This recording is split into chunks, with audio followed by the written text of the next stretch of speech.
Boa noite a todos, em nome da Associação Espírita Luz no Araguaia.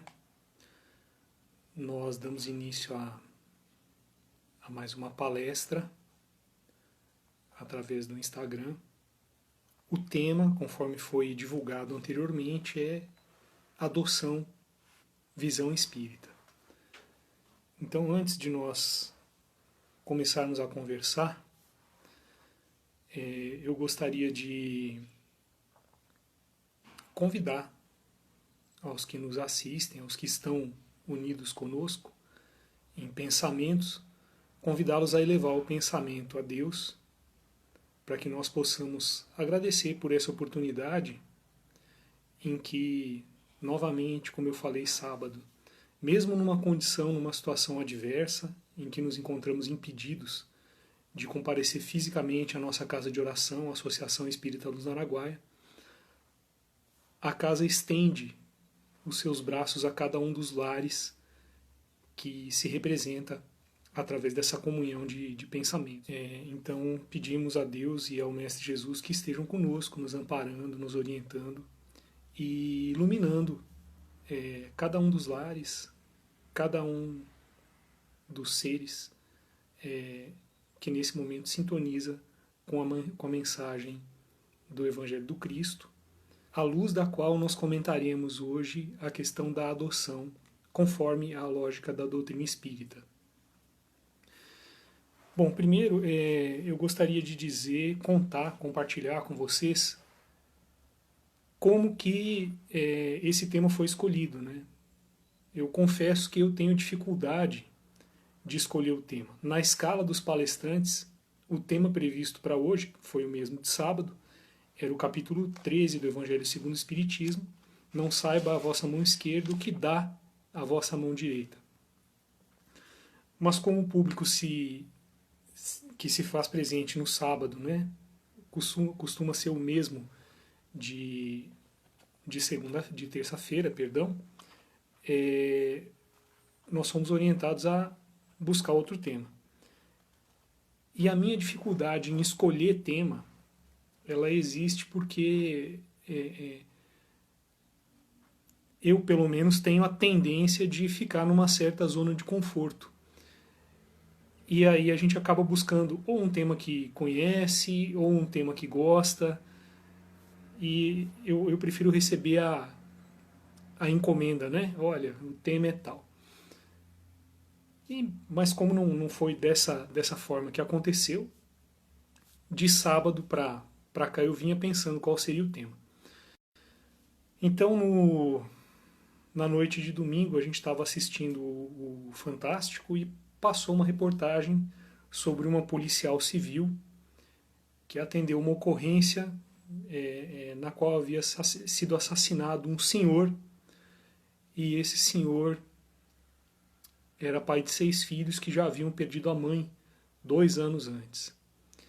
Essa policial ofereceu algum amparo naquele momento aos 6 filhos daquele senhor que havia sido assassinado e passou a prestar uma certa assistência, passou a visitá-los na casa de um familiar para onde eles foram.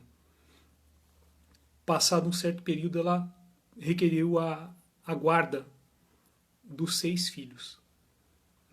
Ainda não adotou oficialmente, dos 6 filhos, só a mais velha, de 17 anos, escolheu outro caminho, morar com outro familiar. E eu achei muito interessante aquilo.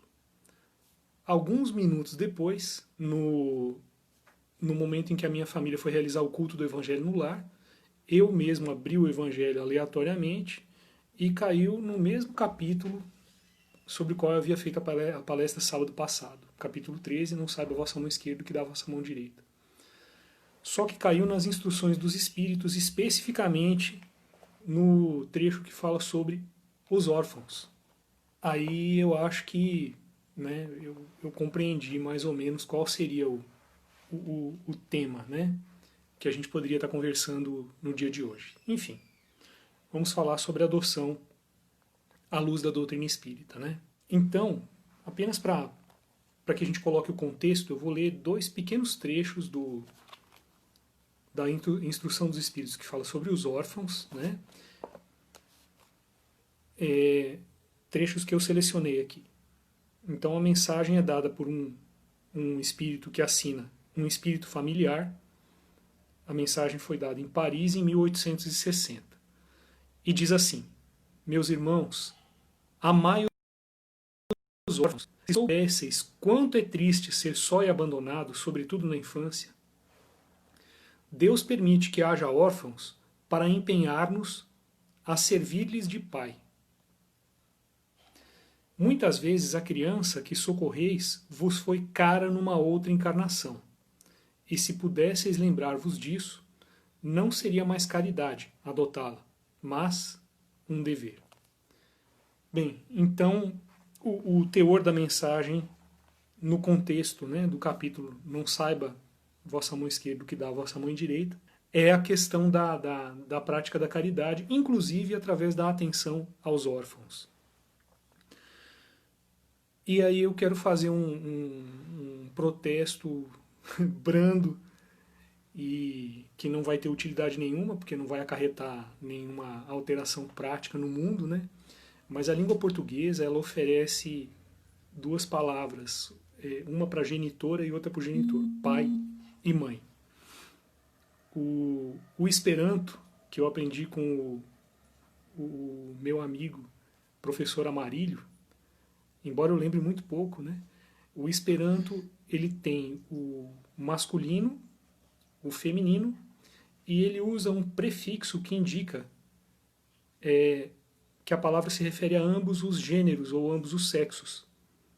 Por exemplo, em Esperanto, pai é patro, mãe é patrino.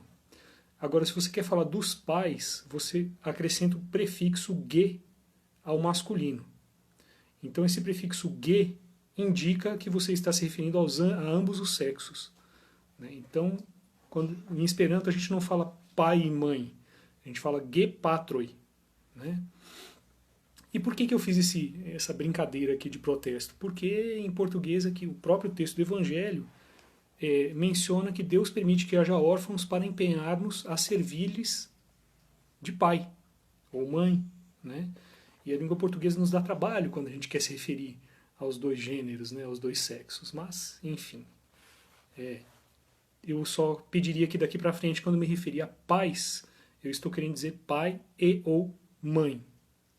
Tá? Então não é um direcionamento, é uma questão da nossa língua mesmo, que é um pouquinho chata para tratar da paternidade e maternidade ao mesmo tempo. Quais seriam os motivos, do ponto de vista da doutrina espírita, entrando agora propriamente no assunto que é o tema da palestra? Pensando, né, na lógica das reencarnações, de como a doutrina espírita compreende que a justiça se dá através das reencarnações, e é por isso que nós entendemos que as situações mais diferentes e mais sofridas que as pessoas vivem, no fundo, são de fato justas, porque mesmo que ela não tenha cometido nenhum crime, não tenha feito nada que lhe desmerecesse, talvez tenha cometido em uma encarnação anterior, né? E por isso na atual existência se encontra em determinada situação de sofrimento, enfim. Especificamente, no caso da orfandade ou abandono, né?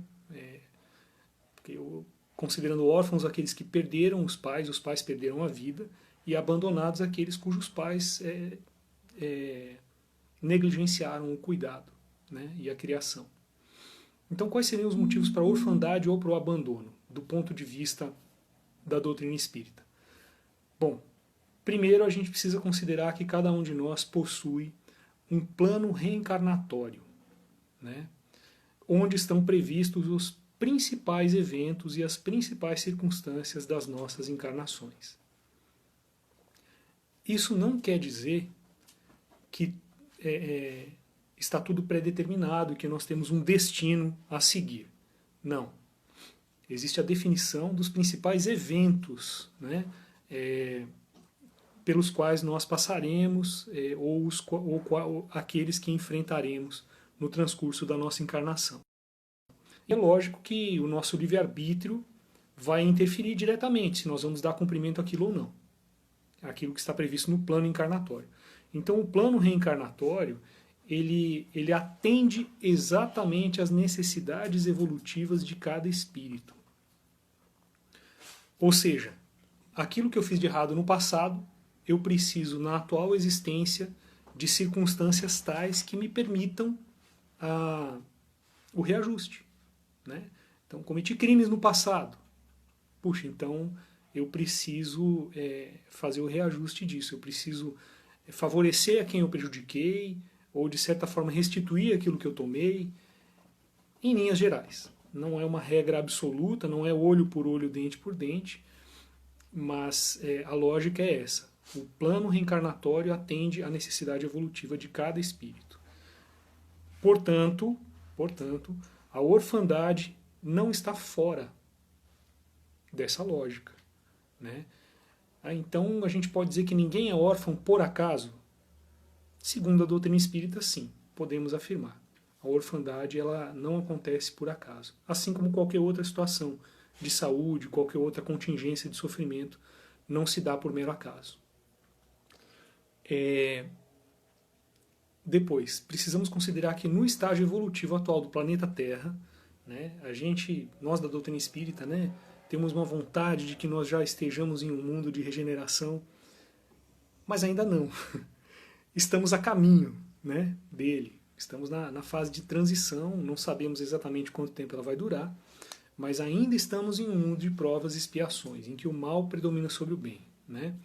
E em função desse predomínio do mal sobre o bem, em função do nosso estágio evolutivo coletivamente não muito avançado, normalmente a maior parte dos reajustes está de alguma forma relacionado ao sofrimento. E aí eu brinco, né? Às vezes conversando com a pessoa espírita, não dá ibope por causa disso, porque em diferentes confissões religiosas você ora e Jesus te abençoa. Né? Não que isso não aconteça na doutrina espírita, mas aqui na doutrina espírita você entende que vivencia um problema e a doutrina espírita te fala, então, pois é, você está vivenciando esse sofrimento, a culpa é sua. Né? Em encarnação passada ou na encarnação presente, você mesmo provocou essa situação na qual você se encontra. Por isso que dá pouca audiência. Né? Ainda, nós precisamos compreender, reforçando, na verdade, né, que perante a justiça divina, na ótica da doutrina espírita, orfandade não é uma situação injusta. E que essa fala não sirva de argumento para o abandono de crianças. Não é isso que nós estamos falando. Né? O Evangelho de Jesus fala, há que haver o escândalo, mas ai daquele por quem houver o escândalo. O que Jesus quer dizer com isso? Os sofrimentos no nosso atual estágio evolutivo são necessários para que nós façamos os nossos reajustes. Mas ai de quem provocar essas situações de sofrimento. Então, o órfão abandonado, ele tem ali a sua oportunidade de reajuste em função justamente desse abandono. Mas aquele que abandona vai responder à própria consciência e à justiça divina exatamente por esse abandono. A respeito do plano reencarnatório, né, o que é preciso considerar? Que nele se conjugam vontades, interesses, receios, medos de todos os envolvidos no processo. Então, num agrupamento familiar nascente, por exemplo, né, um casal que se encontra e que programa ter filhos, né, os interesses de cada um e as necessidades de evolução espirituais de cada um são colocadas em articulação umas com as outras. Né? E às vezes os receios são grandes e às vezes são imensos, às vezes a ponto de impedir que determinada programação encarnatória se concretize. Então existem basicamente duas situações diferentes. Ou existia a programação encarnatória da orfandade, né, para um determinado indivíduo, ou ela não existia e surgiu em função de um não cumprimento do plano reencarnatório. Né? O indivíduo exerceu o seu livre-arbítrio, decidiu abandonar o seu filho ou filha, e acarretou com isso a ele a situação da orfandade e vai responder por isso diante da justiça divina. Então, assim, existe uma dinâmica, o plano encarnatório ele é dinâmico, né? Ele pode mudar em função das diferentes atitudes que nós venhamos a tomar. Faltou coragem, não deu certo, né? A coragem foi suficiente, conseguimos cumprir aquilo que nos propusemos no momento do planejamento. E lembrando, né, aquele indivíduo que reencarna, né, sem a programação prevista para a orfandade e se encontra nessa situação provocada pela atitude alheia, né, ele também pode encontrar nessa situação meios de evolução. Então, essa dinâmica do plano encarnatório existe de parte a parte. Logicamente, né, a espiritualidade vai rebolar, né, porque nós damos trabalho para a espiritualidade quando a gente não cumpre aquilo que estava previsto no nosso plano encarnatório. A espiritualidade vai fazer os esforços possíveis para prover assistência àquele que foi abandonado, né? E logicamente que a espiritualidade não vai se materializar aqui para isso. Ela vai contar conosco que estamos encarnados, para que nós possamos sanar essas necessidades dos nossos irmãos, né? E mais uma última consideração a respeito do planejamento reencarnatório. O planejamento reencarnatório que não prevê uma adoção, pais que não programaram adotar nenhum outro espírito como filho na atual encarnação, podem, durante a própria reencarnação, a presente reencarnação, decidir, não, vamos adotar alguém, assim como se decide ter mais um filho, que de repente não estava previsto lá no plano reencarnatório, pode-se decidir pela adoção. Então, embora o plano reencarnatório exista, ele é um plano, né? E eu tenho certeza que esse ano nos ensinou, através da situação de saúde que nós vivemos aí no mundo e no país, que os nossos planos são apenas planos, né? Eles são digamos assim, a elaboração mental de alguma vontade que nós temos. Mas ele pode não se cumprir, né? Mas é útil porque no momento em que nós fazemos os planos, nós provemos os recursos necessários para isso. Então, planejamos ter filhos, vamos prover os recursos necessários à paternidade e à maternidade, né? Vamos prover os meios materiais, vamos amadurecer psicologicamente, emocionalmente para poder receber esses filhos, né? E aí vamos fazer agora algumas considerações assim, né? Vamos analisar a paternidade e a maternidade biológica e depois vamos falar da paternidade e maternidade adotiva, para ver o que elas têm de semelhança ou de diferença. Bom, a maternidade e maternidade biológicas, né? Olha a saudade que eu tenho do Esperanto aí, né? É mais fácil falar isso, né? Falar gepatroi do que falar pai e mãe, né?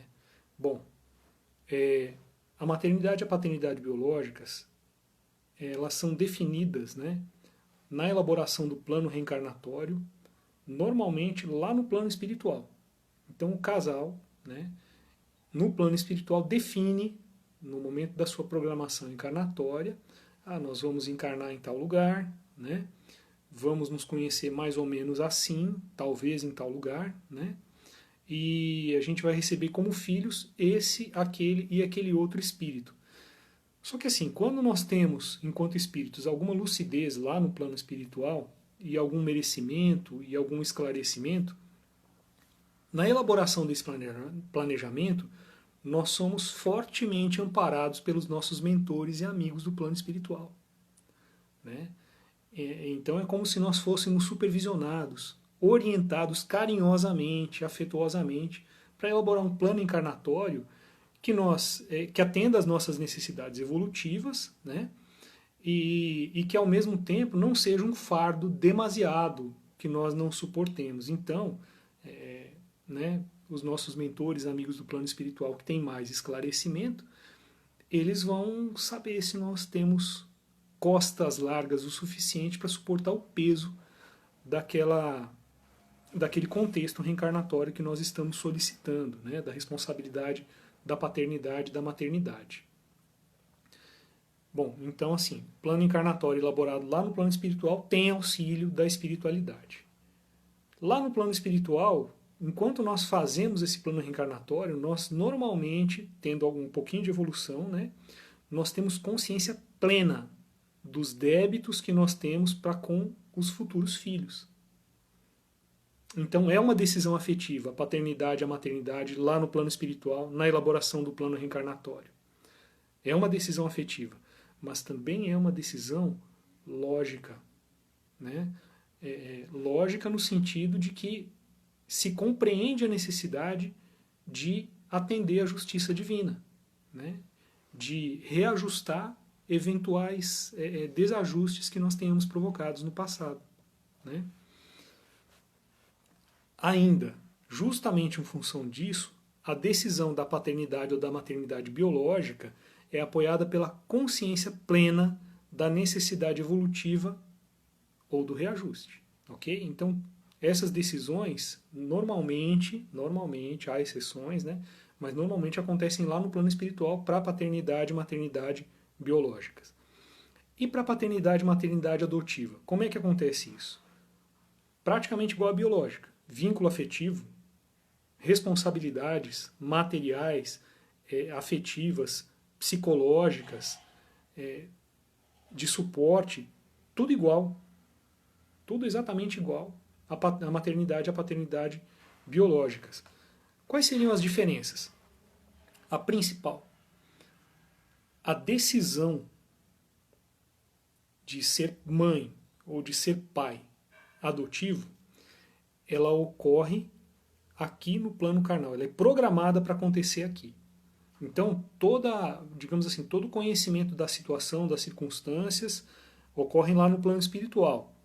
Mas a programação não é assim, você vai ter filho em tal período. A programação é assim, ó, quando chegar mais ou menos tal período da sua vida, você vai decidir se vai receber por filhos, ou filho, né, ou filha, fulano, beltrano e cicrano. Só que você vai decidir lá no plano material, né? Então, será que é mais fácil? Ou será que é mais difícil? Vamos ver. No plano espiritual, a gente está com um monte de mentor em volta. Aqui no plano terreno também tem mentor, mas será que é mais fácil escutar mentor aqui, encarnado em vigília, ou lá no plano espiritual conversando tete a tete, né? Aqui no plano carnal, nós estamos vivenciando as dificuldades materiais do sustento, do trabalho, de conquistar o pão com o suor do próprio rosto, né? E da necessidade de prover segurança, abrigo e proteção aos nossos entes queridos. Lá no plano espiritual, nós estamos fazendo o plano. É mais fácil fazer o plano antes da viagem ou executar o plano durante o transcurso da viagem, mudar a rota, né? Porque pouquíssimas pessoas reencarnam sabendo que quando fizer 32 anos, sei lá que idade, vai adotar um filho, né? E isso normalmente surge alguma circunstância que desencadeia essa decisão, né? Então, assim, aqui no plano terreno é mais difícil decidir. O peso da vivência material está presente. Lá no plano espiritual, esse peso da vivência material ele é antevisto, ele é suposto, né? Enquanto encarnados, nós não temos a plena consciência das necessidades de reajuste, né? Ou de evolução do ser que se escolhe adotar como filho, né? Então, assim, ganha-se um componente aí de incerteza a mais, né? Para a decisão aqui no plano terreno sobre a paternidade ou maternidade. Outras diferenças interessantes. André Luiz descreve, através da psicografia de Chico Xavier na sua obra, a interação fluídica que acontece, né? A aproximação e até interpenetração fluídica que acontece entre o reencarnante e a mãe. Então existe toda uma vinculação, uma aproximação em relação à psicosfera daquele lar, né? E posteriormente um entrelaçamento fluídico entre o ser reencarnante, isso é do ponto de vista perispiritual, né? Entre o ser reencarnante e a mãe. Na maternidade adotiva, esse processo não acontece. Ah, então quer dizer que tem menos vínculo? Não, nós vamos entender daqui a pouco que não é bem assim que funciona. mas essa interação fluídica do período gestacional não ocorre na maternidade adotiva. Outra questão, o ser que é o espírito, né, que é adotado, ele traz consigo uma carga emocional e de vivências anteriores ao momento daquele encontro. Né? Quando o pai adotivo encontra filho adotivo, quando a mãe adotiva encontra filho adotivo, os dois, ambos, já trazem uma carga de vivência anterior. O detalhe é que isso é praticamente igual na maternidade e paternidade biológicas, né? Só que no caso do adotivo nós estamos falando da presente encarnação, e no caso da reencarnação biológica, da maternidade biológica, nós estamos falando da carga vivencial de reencarnações anteriores. Só isso. Então, eu tenho medo de adotar porque eu não sei o que essa criança viveu. Eu vou ter medo de ter filho porque eu não sei o que o espírito que vai reencarnar viveu. Porque aqui, né, no plano terreno, a gente não tem acesso normalmente a esse conhecimento. Né? Então a lógica é a mesma.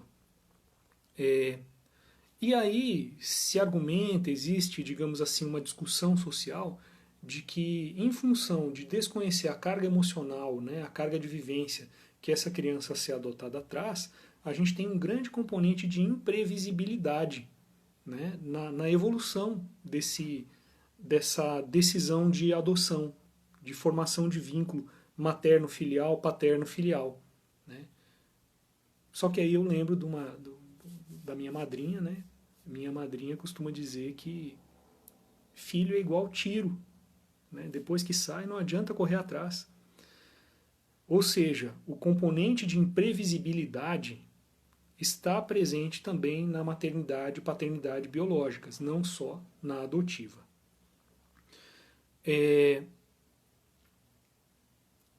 Nós temos que lembrar o quão específico é o processo de decisão de ser mãe ou pai adotivo, porque essa decisão ocorre em vigília, né, durante o período encarnatório, sob o peso das pressões econômicas e levando em consideração, inclusive, a percepção social. Né? O receio de que, por ser adotado, esse filho venha a sofrer, hoje em dia está na moda o termo bullying, né? Mas venha a sofrer comentários maldosos, né, com comentários maldosos de colegas na escola e na sua vida futura. Outra questão interessante, né, outras duas questões interessantes que acontecem no processo de maternidade e paternidade adotivos. No momento do encontro, né, daquele pai ou daquela mãe adotivo e daquele filho ou daquela filha adotiva, ocorre um afloramento da afinidade espiritual entre os dois. Ou mais, né? Quando são do pai e mãe procurando um filho, enfim. Aqueles que têm estão prestes a tomar a decisão da adoção despertam uma afinidade espiritual de uma maneira muito intensa no momento em que ocorre o contato. Né? Nem sempre instantânea, mas a afinidade espiritual ela é uma característica, né, que a gente ouve em muitos relatos de processos adotivos. E por vezes a intensidade, né, do afloramento dessa afinidade é tão intenso que é como se fosse assim, um clamor da alma. Né? É como se o coração pedisse para aquela pessoa, naquele momento, que assumisse aquela criança como seu filho, como sua filha. Né? E o coração pede, né? Eu preciso desse ser em minha vida. Né? Então, aí vem a pergunta, né? Pensando, comparando, né? A maternidade e paternidade biológica com a maternidade e paternidade adotiva, qual desses dois processos envolve, acontece lá no plano espiritual, do planejamento? Qual desses processos envolve uma decisão mais racional, que tem uma intenção maior de atender à justiça divina? E qual desses processos atende mais àquilo que o coração clama? Né?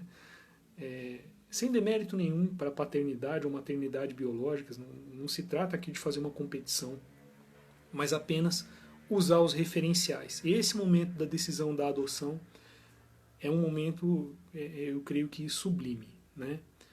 No momento em que surge a identidade entre os seres envolvidos no processo, né? E que a alma grita, né? Fala assim, precisamos viver juntos, né?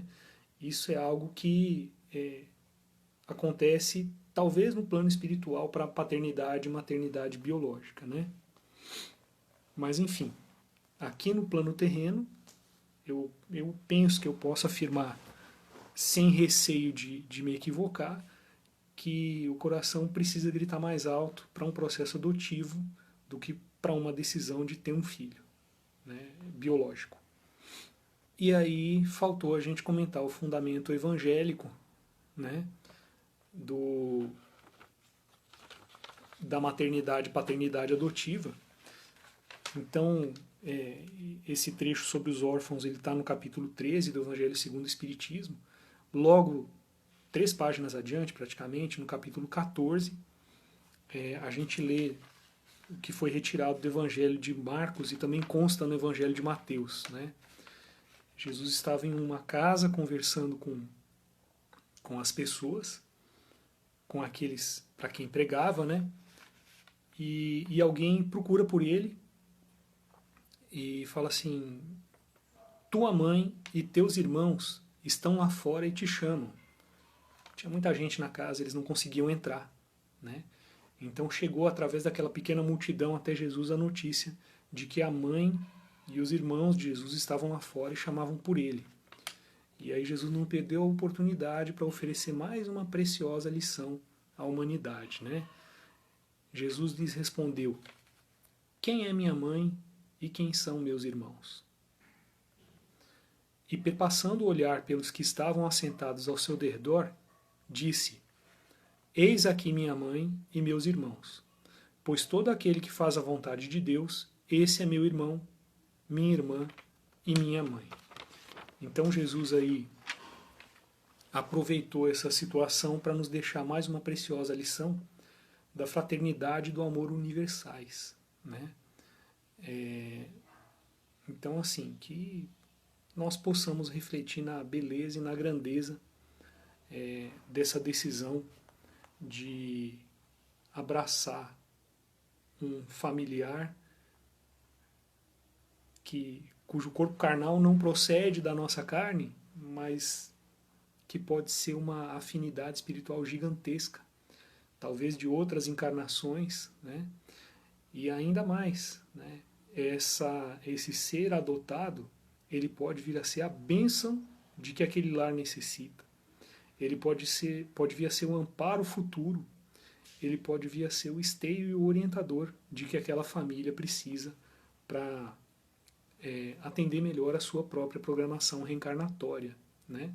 Então nós temos adotados que também são missionários, né? Que vêm adotados para essa família para prestar um serviço a pessoas que ele bem quer, né? E os conflitos que a humanidade costuma registrar, não, porque filho adotado dá problema. Gente, filho que não é adotado também pode dar problema. O problema não é o meio pelo qual esse filho assim passou a integrar a família, né? Se foi biológico, se foi adotado. O problema são as decisões, o problema são as relações, o problema são as revoltas, né? Enfim, não é o meio pelo qual esse filho chegou a essa família. E não chegou à toa, mesmo quando problemático, né? O fundamental é que estejamos em família unidos e com a oportunidade de efetuar os reajustes necessários, a aprendermos uns com os outros e nos tornarmos seres humanos melhores, né? Então, gostaria de agradecer a todos que participaram conosco e vamos pedir a Deus que abençoe a todos nós, abençoe a nossa casa, né? A casa de Mãe Zeferina, da qual nós podemos nos considerar filhos adotivos, né, da mentora da nossa casa espírita. e que Jesus esteja presente na vida de cada um de nós, nos nossos lares, que possamos mentalizar as energias que nós costumamos receber no passe na nossa casa, derramando-se sobre cada um de nós, trazendo-nos a harmonização necessária, as energias de recuperação, de reequilíbrio, e que nos encontremos em breve.